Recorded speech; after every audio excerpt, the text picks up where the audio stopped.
Inauguran en la capitalina Galería Galeano exposición Antonia Iris, herida sobre el papel. Comienza en Granma sexta edición del Festival Internacional de Payasos con la participación de importantes agrupaciones.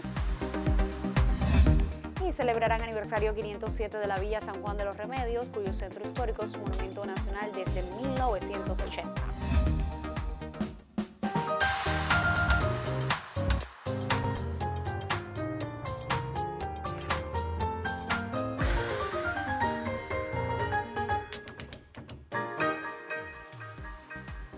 Saludos desde La Habana, abrimos una nueva emisión del Noticiero Cultural de la Televisión Cubana este jueves 23 de junio de 2022.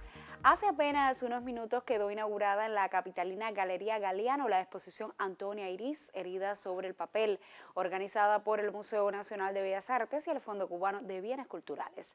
Se trata de una revisión de las principales líneas temáticas y estilísticas de una de las más importantes creadoras cubanas de la segunda mitad del siglo pasado. Al inicio de este noticiero, le contamos más.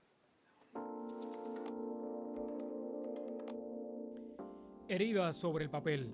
El título es mucho más que una metáfora dura y diáfana. Es, si se quiere, una declaración de principios. Basta con apreciar las obras que se exhiben en esta muestra, desde un expresionismo ciertamente grotesco, que puede resultar incluso agresivo a algunas sensibilidades, hasta abstracciones inquietantes, siempre relativas, porque uno puede vislumbrar en la conjunción de trazos rasgos del dolor, del miedo, del desconcierto. Es el universo creado por la inmensa Antonia Iris, que no es normalmente ámbito de complacencias. El compromiso del artista con su contexto se concreta en un discurso hasta cierto punto oscuro, arduo. Seres atormentados, al menos en apariencia, emergen de entramados complejos. Son los lados de la realidad que muchos artistas, con todo su derecho, ignoran.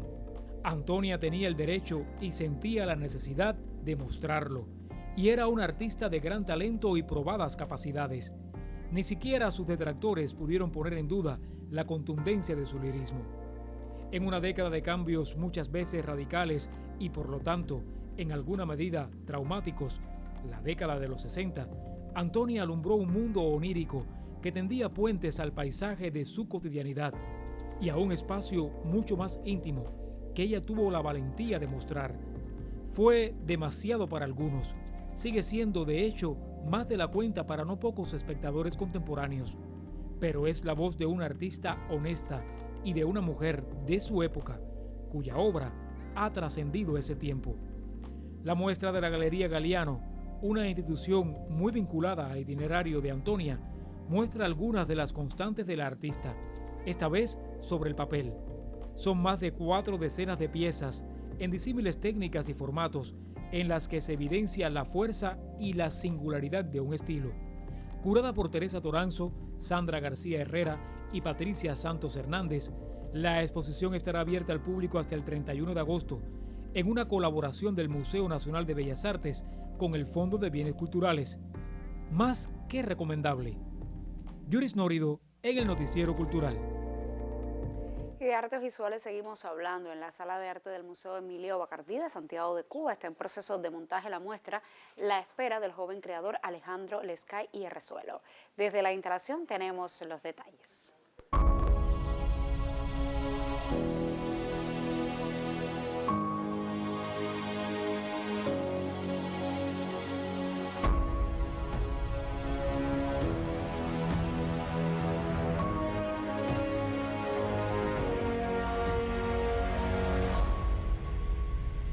Luego de su debut en la Bienal de La Habana, justo en su 14ª edición, por fin se inaugurará en Santiago de Cuba la exposición La Espera, justo en la Sala de Arte del museo más antiguo del país. Son más de 100 piezas desde la técnica del scratchboard, un procedimiento poco desarrollado en Cuba y que impactó al joven artista Alejandro Lescay y Resuelo. Siempre me he caracterizado por gustarme mucho el dibujo, el blanco y negro, la oscuridad, y todo eso se resumía en esa técnica, y desde ese momento la empecé a trabajar. Las primeras piezas en esa técnica la hice en la serie de Silencio, que fue una exposición que hice en el 2019, y ya de ahí empiezo a trabajar en esta serie titulada La Espera.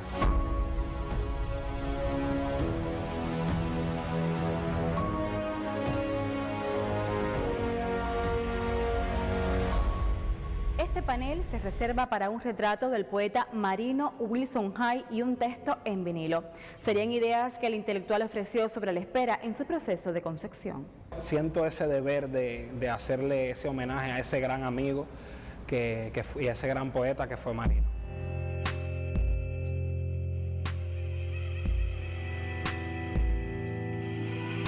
Sé lo que representa el Museo Emilio Bacardí, no solo para los santiagueros, sino para Cuba entera, que hacer una exposición y compartir espacio con una de las colecciones más importantes de arte cubano y de arte santiaguero que hay en Cuba es una gran responsabilidad.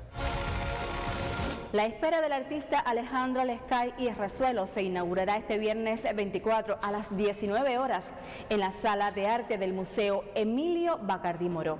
Más detalles en próximas emisiones. Le propongo ahora que hagamos una pausa para cumplir con nuestros compromisos promocionales y a la vuelta estaremos hablando del arte que se hace para los niños.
Hoy comenzó en la provincia de Granma el sexto Festival Internacional de Payasos que se extenderá hasta el 26 de junio.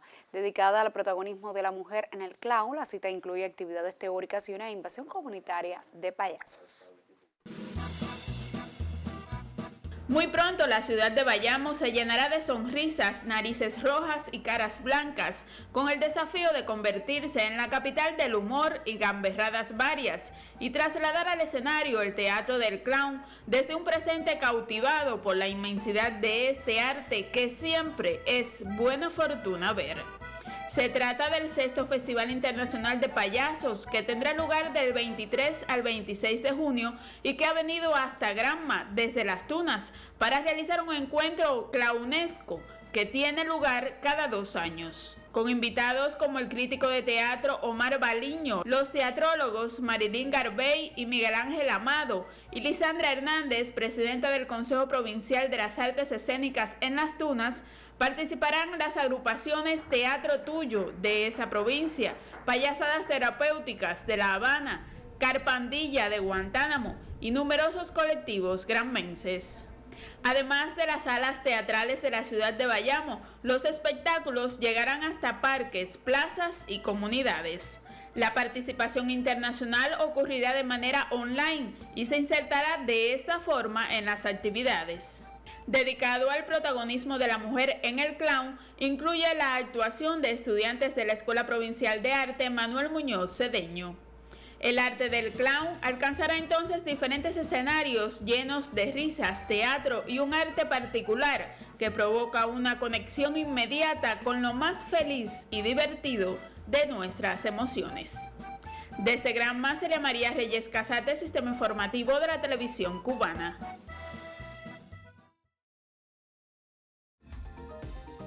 Esta semana nuestra sección Contrapunteo dedica el debate a la animación audiovisual en Cuba, animación hecha por niños, animación concebida para niños. Hoy recibo en el estudio al profesor Aramis Acosta, quien es además productor de los estudios de animación del ICAI. Muchísimas gracias por aceptar nuestra invitación. Gracias a ustedes por la invitación, por supuesto. Profesor, y me gustaría empezar con una inquietud general de los televidentes, que es cómo se forma y dónde un animador, teniendo en cuenta que no hay un sitio, no hay una carrera específica para eso.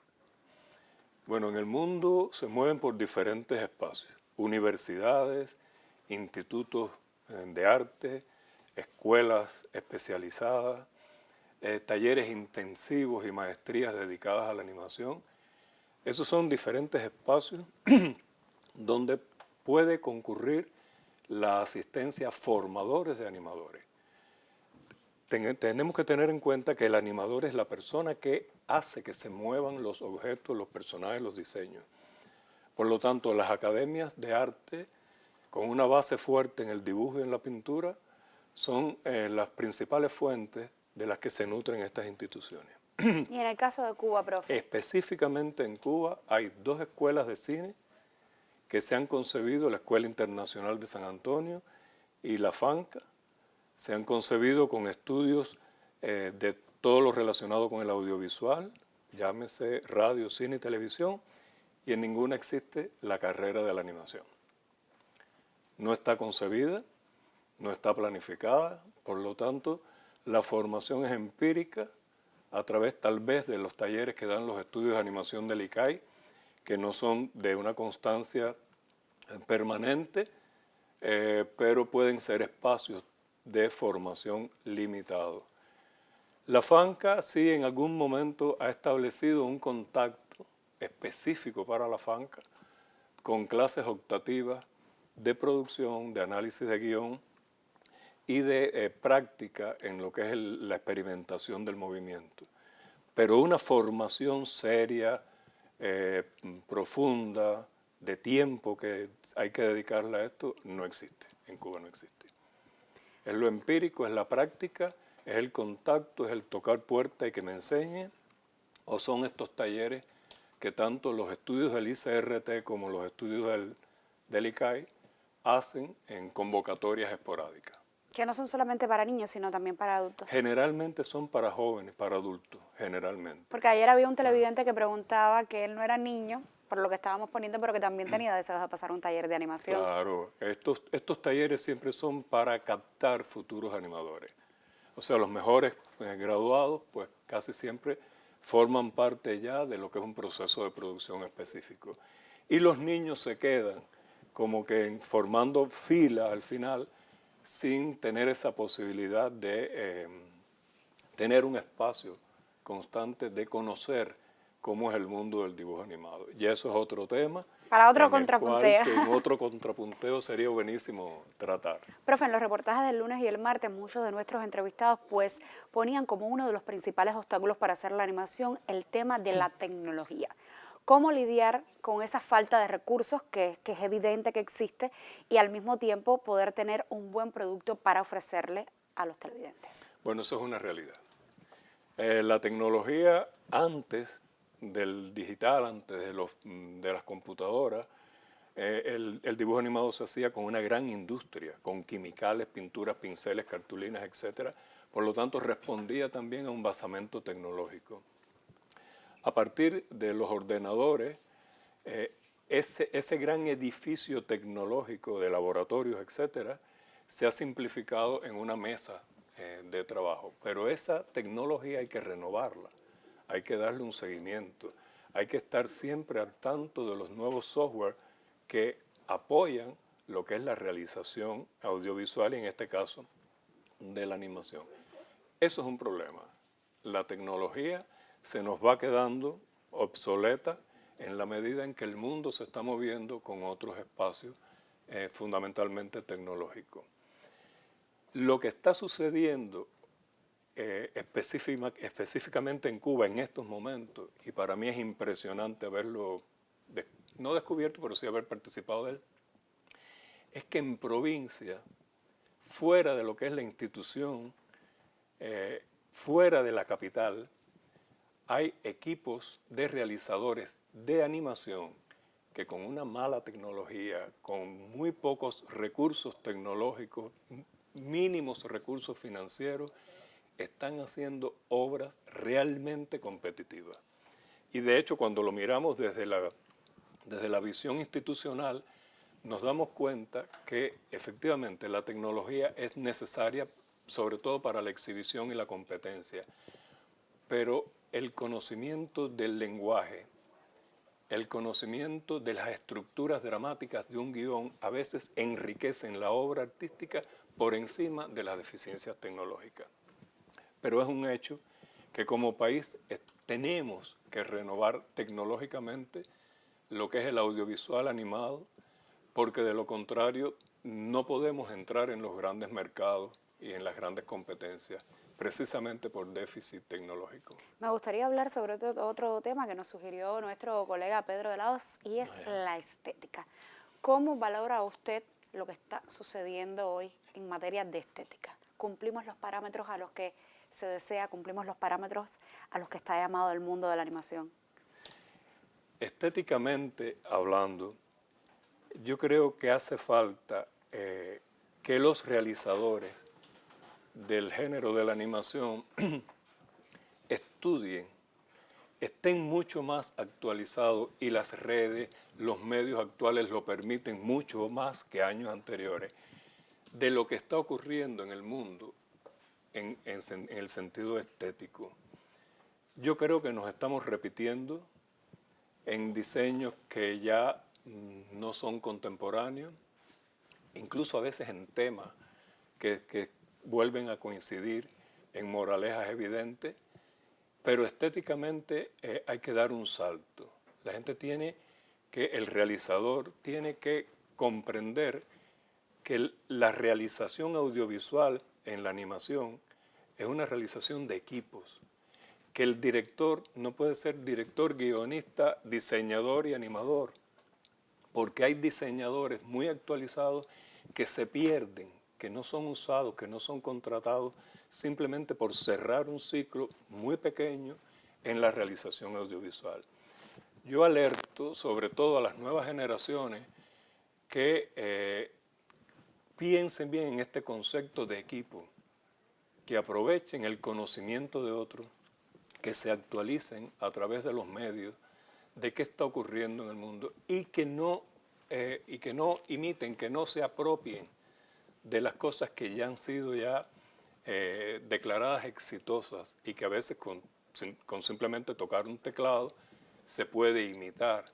A veces también sucede que le incorporamos a nuestra comunicación audiovisual elementos que nada tienen que ver con la dramaturgia, porque es muy fácil tocar una tecla y hacer un arco iris, pero tal vez en ese momento no es necesario el arco iris, y estéticamente eso también puede influir en los aspectos comunicacionales de lo que se quiere narrar.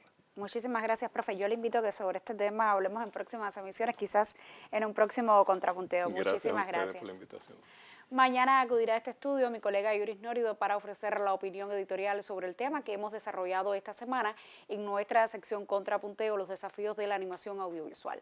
Como siempre, yo les recuerdo que usted todavía puede participar si nos escribe a contrapunteonc@cubarte.cul.cu, o si nos deja un mensaje en Facebook en la dirección que ya aparece en pantalla. Hagamos ahora otra pausa, usted no cambie la sintonía, todavía tenemos otras historias para compartir.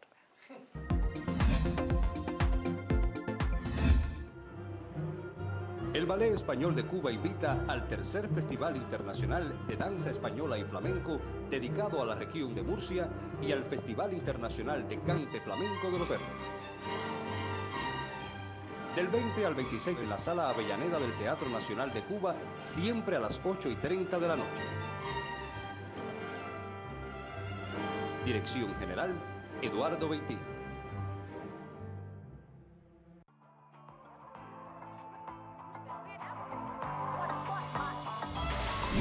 La música alternativa inundará Cienfuegos del 30 de junio al 3 de julio.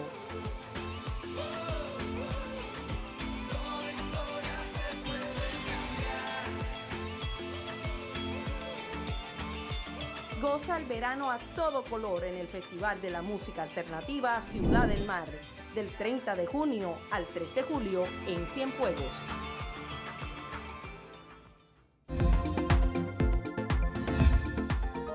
Una de las más reconocidas y laureadas emisoras provinciales en Cuba, Radio Cadena Agramonte, celebra este año su aniversario 65. Desde la hermosa ciudad de Camagüey, cuna de grandes locutores cubanos, tenemos el reporte. Desde la radio, la historia misma ha dejado su impronta. La emisora Cadena Agramonte acompaña hace 65 años con el arte de la palabra y los sonidos la vida de los que residen en la provincia de Camagüey. Con esa magia que atrapa y conmueve, refleja el latir de su tiempo. Transmite durante 24 horas, informa, entretiene y educa.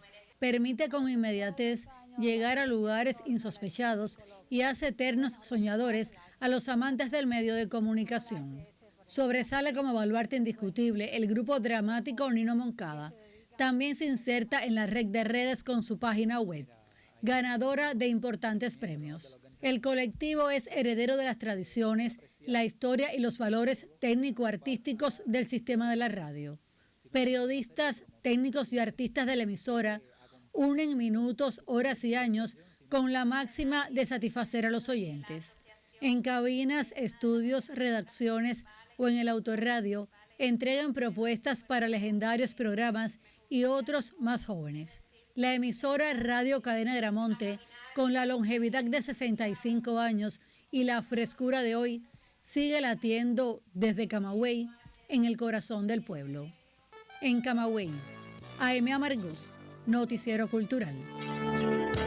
Y de Camagüey a la vecina Ciego de Ávila, que por cierto también es cuna de excelentes locutores y realizadores radiales.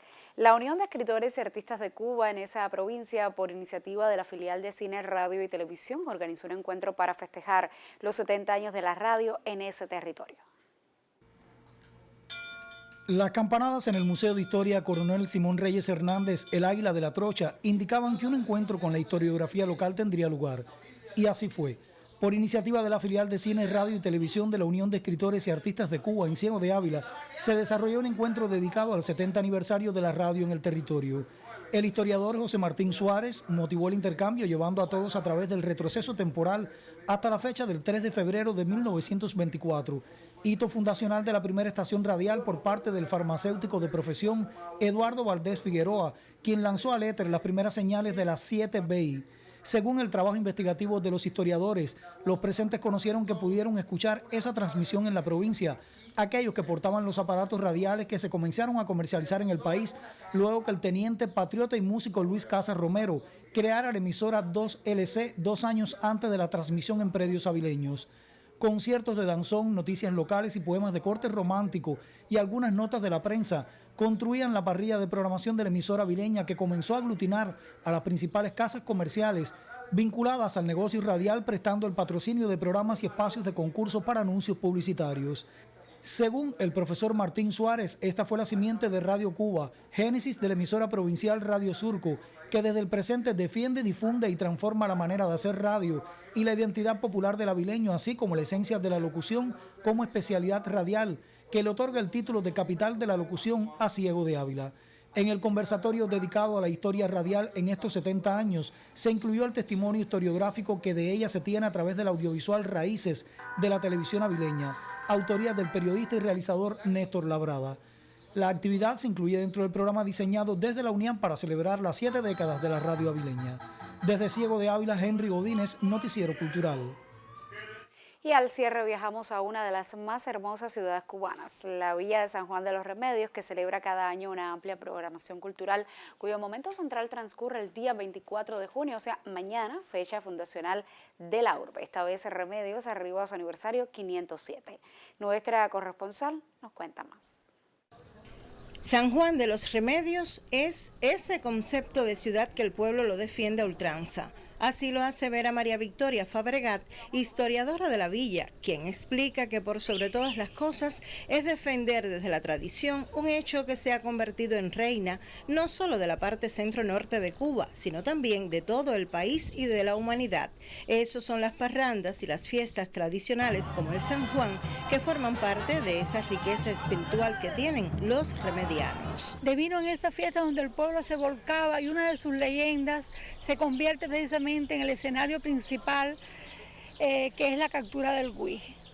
Sin esa significación, sin esa gran teatralidad que precisamente ocurre en el atrio de nuestra iglesia mayor y que forma la plaza de armas, ese teatro a gran escala, al aire libre, el remediano se presta una vez más a defender a ultranza esa tradición que siempre lo ha caracterizado. Remedios es también ese concepto de patria chica, convertida en toda una ciudad, crecida urbanísticamente y que trata de prevalecer por sus valores patrimoniales, arquitectónicos e históricos que posee la añeja villa.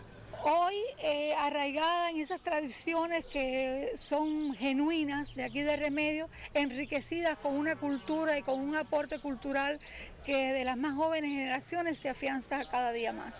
Remedios y sus gentes, todos orgullosos de su patrimonio, hoy celebran 507 años de vida y tradición. Desde Villa Clara, Alfredo García e Hilda Cárdenas Conyedo para el Noticiero Cultural.